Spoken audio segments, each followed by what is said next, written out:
I spent over 100 hours on my first ever platformer level in Jump Dash. Yes, that game about a square jumping over spikes. Well, how did you even get to this point, you may ask? And well, I don't know, but for the following videos, I'm going to show you the process of this level going from this questionable layout to a really cool exploration RPG. So without further ado, welcome to the story of how I spent 100 hours on a single level. More like a single part actually, the level's not even halfway done.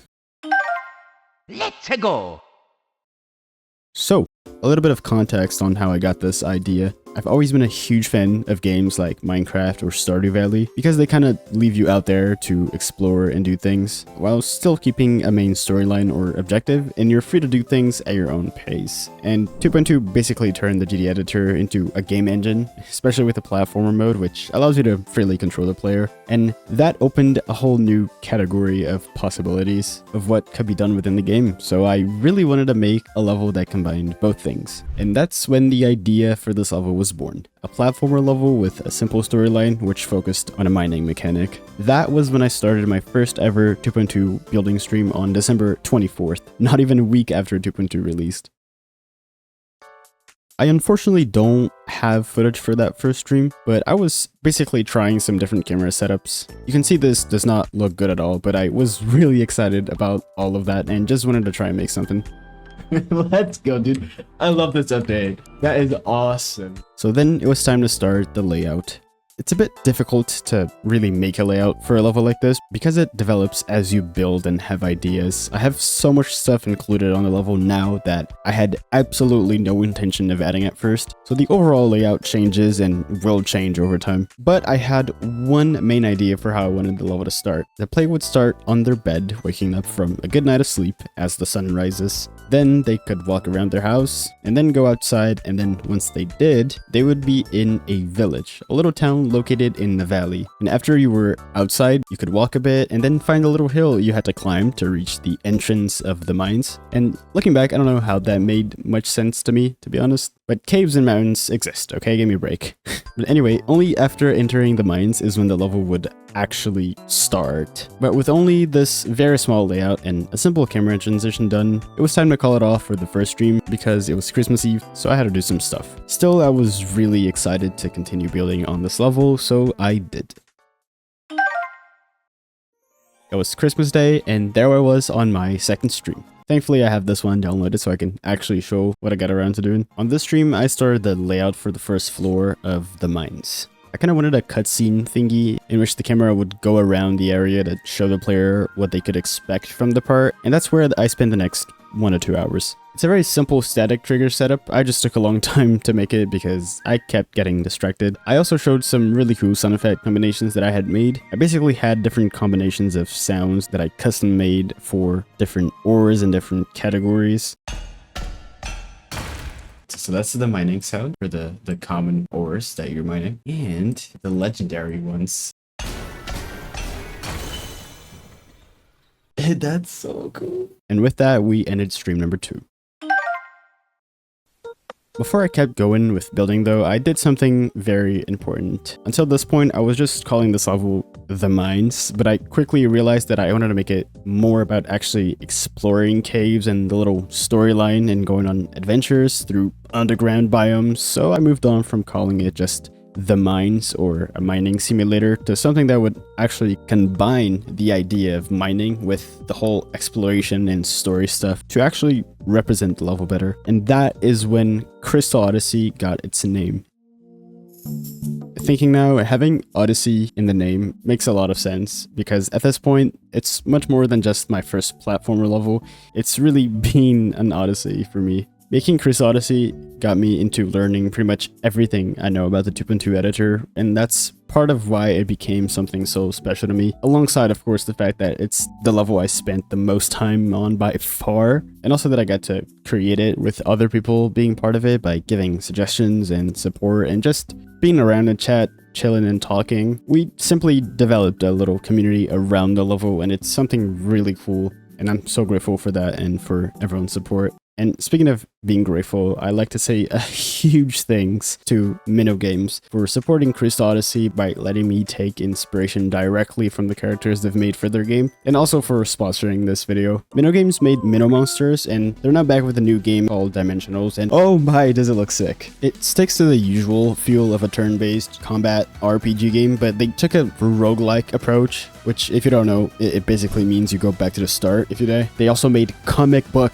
cutscenes, and they look unreasonably good. What I'm showing you right now is an actual in-game cutscene.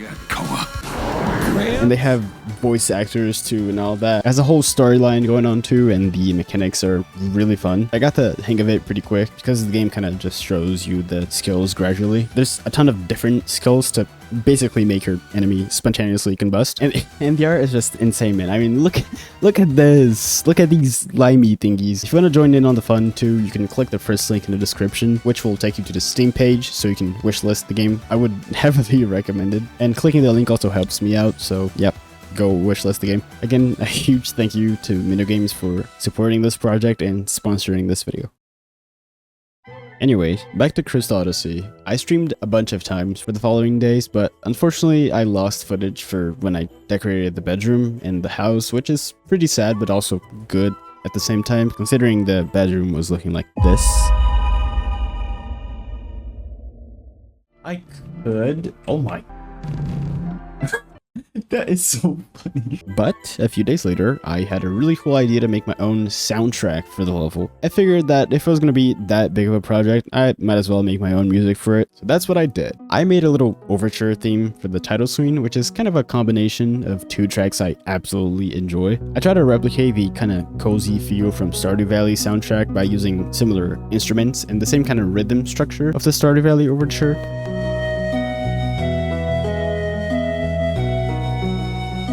But then, to change things up a little, I hinted at Yoshi's Island DS by getting the melody from the Flower Garden theme.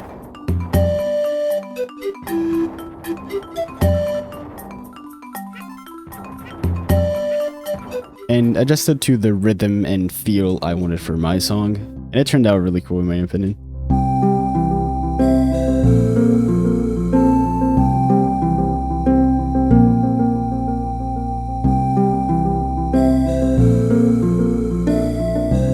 Now that the Crystal Odyssey overture was done, it was time to get back on building. I had already built the inside of both the bedroom and the living room, and this is what it looked like at the time. I made a funny bouncy bed, which is one of my favorite things about Crystal Odyssey so far. It's just really fun. It's kind of mandatory to always jump on it every single stream. I made the ceiling fan, some shelves, and some more decoration like these flower pot things, a book, which later on is going to have a use, and the window, of course. Not only did I finish the inside of the house, I also made the outside of it, and I combined a few 2.2 objects to make a really simple but pretty cool grass foreground for the outside. I also added some bushes and even made a little fountain thingy. But for that day, I tweaked the living room a bit and added some light bulbs for it as well, and then it was time to work on the outside area. It was looking pretty empty.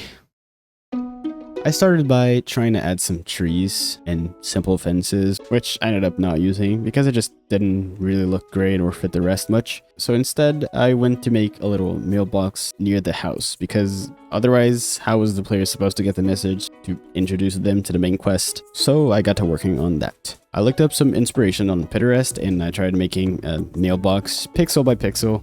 And well, it ended up looking pretty clean. It was very object heavy. And in the end, it was pretty much a pixel by pixel remake of an image I saw. So I decided to try and make it using pre-made pixel stuff in GD. And that went surprisingly well. I just put 3 objects together and fixed the bottom with a very stretched pixel. And that went from 135 objects to only 4. I also made this little notification bubble to show the player they could interact with the mailbox, which was also pixel by pixel, and although it looked surprisingly decent, it was over 300 objects, but I decided to keep it anyway, at least for the time being. I added some more stuff to the outside, like this funny thing. It's kind of like a quest board, but not really, I don't know yet. With the main pillars of the outside world in place, the work for that day was over, with around 2 hours of work done. And just as things were starting to get some shape, I then stopped working on Crystal Odyssey. I just needed a break from it since I was really grinding it, and I also just came across some overheating issues with my old PC at the time, so I kind of just had to pause everything. I was very on and off working on it, but I essentially didn't do anything for like 3 months until April 4th. I didn't stream that day, but I did record, and I made a lot of progress on the outside area. I started by making a simple animation effect for when you pass through a bush, so that some leaves would come out of it. There were some problems with it though, and after like half an hour, I just gave up on trying to make it work properly. I can't forget to mention, I also added the first little icon to the level. This is my friend Dubstep Fanatics icon, and this would be the first little NPC you could interact with, but more on that later. And then I went to finally make the background, and to me, this is one of the coolest things in Crystal Odyssey so far. As usual, I went to trusty Pinterest for ideas and decided I wanted to go for a pixel art style, but I quickly realized that if that's what I was gonna go for, I urgently needed to change these clouds on the background. Firstly, because they didn't really make much sense in the first place, but also because it wouldn't fit at all with the idea I was going for. So after looking around for inspiration, I decided to just make a rough shape of a few mountains on the background. Then I filled them and it looked pretty decent as a base. So I added more random shapes facing the same direction to kind of mimic some shading on the mountain and give it some texture as well. And once I was happy enough with the shape and the shading, I started to try and make some cloud formations based on a bunch of other pixel art backgrounds I saw. It didn't entirely work at first, which is expected. So I asked some people for feedback, and Subwoofer recommended me to change the shape a little and make it overall taller and also wider towards the bottom. So I took the advice and also added some kind of cool rotation trail effect. And I'm so glad I did that, because those changes made it like 100 times better. I set up the parallax and then added this really cool gradient behind everything, and it was just mwah. And with that, that building day was over. It was the 1st of May, and I had a lot of things planned out. So I booted up another stream, and I think that was the first time I showed the whole list to people. It was looking like this. You can pause the video if you want to read it. In case you couldn't tell, I was very invested into planning this level out. Well, I still am, it's not done. But I had been studying pixel art, game design basics, and what makes a good and a bad platformer game, all that kind of stuff. I got really into these topics. Top 10 hyperfixations. Anyway, with things planned, it was time to add the first dialogue ever to the level. Remember Dubstep's icon from earlier? Yeah, this is when it gets aligned. But of course, we know every dialogue needs a dialogue box, and so I went to make one, and that's where we spent the next few hours of the stream. I tried to make something similar to Stardew Valley's dialogue box, and although it took a few tries with different designs, and it could definitely use some tweaks, I think it ended up pretty decent. I did change it later on anyway, but that's that for now. I also learned how to use the UI trigger in the process, and that was a huge discovery to me. We ended up playing some really cool looking platformers like this one called In the Lab by Robotic24, and it gave me a lot of inspiration and ideas for Crystal Odyssey, and I was pretty excited about that. Oh, this looks awesome. I love this. But with the dialogue box done, that building day was over, with over 4 hours on stream, reaching a total of almost 70 hours of work. Another day, another stream, and the outside world was still very empty. So I wanted to start adding some buildings and more details to really make this village feel like a village with people preferably. So I got to work on that. I kind of want to make like a little shop, maybe like a building. It was time to make Cristallo Village's shop. Oh yeah, the village has a name now. I forgot to say that. It's Cristallo Village. I replayed one of my favorite platformers for inspiration, maybe my favorite actually, Last Fade by CR15, and then started to make something based on this cool little hut. I then added some details here and there, and after around an hour of work, we had the main structure for the shop done. It was definitely pretty simple, but it gets better later on, don't worry. This funny thing also happened while I was making the shop. I basically replaced one of the main colors I was using, but despite me actively trying to ruin the level, that building day was a success, and it was over at 71 hours of work in total. Yes, it was just an hour, we're calling it a building day anyway. And yet again does another stream start. The title I have for the stream is apparently random stuff, which is fair enough, that's kind of what I did, but I did some cool random stuff. I added this rooster sound at the very start of the level to really reinforce the idea that the player is waking up just as the sun is rising. And maybe you're thinking, but Ausk, isn't the sky fully blue when you exit the house? Plus, also you didn't even make the sun. And if you were not thinking that, I'm sure you are now. And my answer is, well, I don't really have an answer for that. You're right. I'm sorry. I know. I'll make the time change thing eventually. Okay, don't worry. Back to the topic. I then added a really simple but really cool thing with the dialogue box. See, it didn't really have anything that would indicate that you've pressed the button and that it skipped to the next part of the dialogue, meaning it was missing visual and sound cues. If you don't know what visual and sound cues are, they are basically visuals and sounds. Wow. But they basically have the specific goal to help the player kind of navigate the game's world. An example is if you're getting into a scary place, for instance, it's gonna get darker and the soundtrack is gonna change. Some creepy sound effects are gonna play. Oh, I'm here. The Forgotten Ruins? Oh, that's sick. That's sick. And these are all very important things, and adding details to help with that really gives the game, or the level I guess, that extra layer of care. And maybe you haven't noticed, but these are pretty much everywhere. Think of the cave sounds in Minecraft or the little sound effects when you interact with Stardew Valley's UI. These add a whole new level of detail and it just makes it feel special. So I added a little square that kind of pops up a bit when you press the button during the dialogue, as well as a little clicky sound alongside it. Alright, let's see if that works. So when you click... Why is that actually like perfect? Why is that actually perfect? And on the topic of sound effects, I improved some of the other sounds in the bedroom. Other than that, it was really just random stuff, and with another 2 hours of work, that building day came to its end at a total of 73 hours spent on Crystal Odyssey. With sound effects added and improved, it was time to get back to the decoration work and finish what I had started 2 streams before the previous one. The shop needed to be finished. It was feeling quite monochromatic and basic, so I started by adding some red details connected to the corners and then added some flowers on the ground too, and just that already gave it a lot more charm. Then we had a problem. There was nothing to tell the player that this was actually a shop. It just looked like a random building, so I got working on a sign and it worked out pretty nicely. Now the shop needed to actually be a shop, so I went to make the inside of it, and with the basic layout done, it was time to decorate it. But before I started that, I also made a cool camera setup similar to what I saw in Last Fate, which kind of makes the camera focus on the shop and zooms out a little bit when you walk by it. It's a very subtle detail, which alongside the little dot that appears, it just unconsciously make the player realize that there's something in there that is important and maybe you should enter it. With the camera effect done after like 2 hours of stream, I finally got to decorating the inside of the shop. The setup was pretty simple. I started the shop's layout by putting something kind of like a balcony for the shopkeeper, which is my friend Kiana's icon. Shout out to Kiana. And then I went to trusty Pinterest once again to get some inspiration. After that, I yet again got distracted and made a subtle particle effect to represent a subtle breeze. And then I had a really cool idea, which was to make my own music theme for the shop as well. Yes, I love getting sidetracked. How did you know? So it was time to make some music. Don't worry, we'll finish the shop soon. I'm not going to go into much detail because really I can't. I'm running out of time. But I started with a little muted guitar. Added some bass below it and a little funny harmonica on top. Maybe like... that sounded like a fart.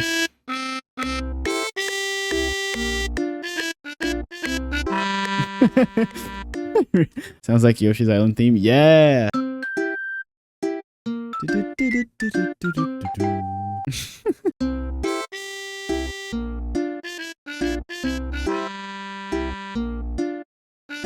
So we could like remove some of the low end. It's gonna sound more like it's coming from a speaker.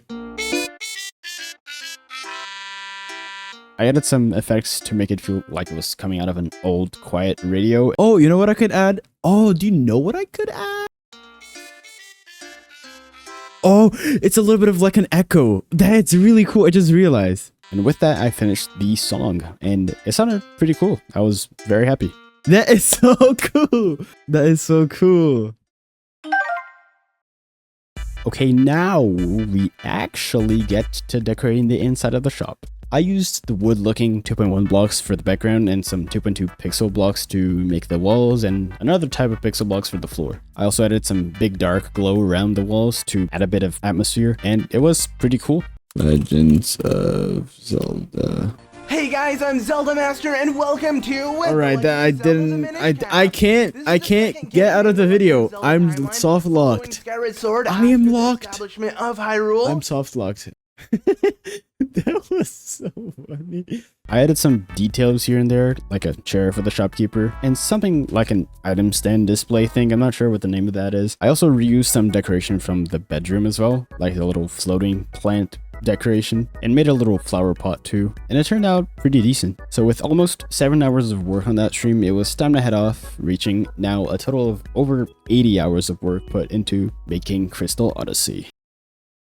I unfortunately don't have any footage for the next couple of streams, but I do have some for when I made the blacksmith, which is basically a copy of the shop structure, but with different colors and details. And for some reason, I decided to make an entire flower shop. I'm not sure why or what it's even gonna do in the level, but I wanted to make a flower shop, so I did. I started by trying to figure out the general layout for the roof by taking inspiration from different Minecraft designs, funnily enough, and then added the base and some simple details like this shading thing I did, which probably doesn't even really make sense. I just put pixels down and it looked nice. But anyway, it turned out cool, surprisingly. I especially liked the colors. I think I popped off here. With that finished, even though I lost a lot of footage for some streams, at this point we had 82, 85 hours of work, getting only closer to the 100-hour mark. I'm not sure why I said that. That's usually how time works, I believe. For the next stream, I decided I wanted to improve the overall terrain on the outside world because it felt really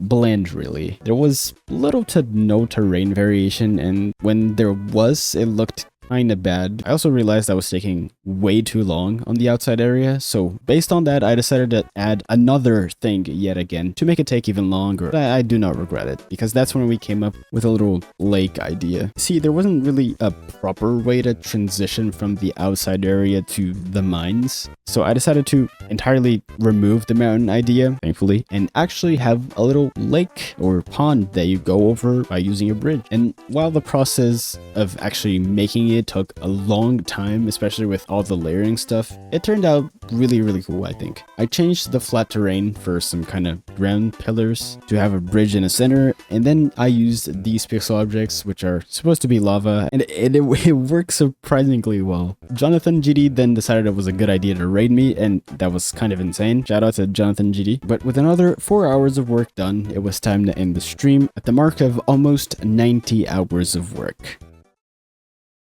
Also, you might have noticed at this point, but there's a little wooden rectangle saying day 1 on the UI corner right there, and that's kind of a placeholder for an idea I really wanted to do for Crystal Odyssey, which is a fully working time system. I unfortunately lost footage again, so I don't really have much of the initial process of making it, but aside from the actual decoration, it's boring trigger work anyway, so that's alright. But then it was time to start yet another stream, and hooray, this time I was recording. Who would have thought I'd remember to do that? I did some more terrain updates on this building session, but most of the work was done in the boat. I spent an unreasonable amount of time making fish. The actual fish are one object each, but alongside the bubble particles and movement loop, it took quite a bit to finish, but it was worth it. It really added to that thing I mentioned of giving attention to detail and making your level feel special. On this stream is also when I had the idea of adding a little boat in the middle of the lake, and then had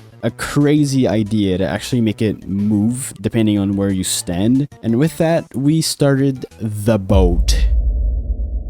And we do not talk about the boat. If you were on stream, you know what I'm talking about. But for those of you who weren't there, we spent like 3 different streams on this singular floating sideways door. And yes, I said 3 streams, and it still wasn't done. That was like 10 hours or something in total. Probably, I don't know.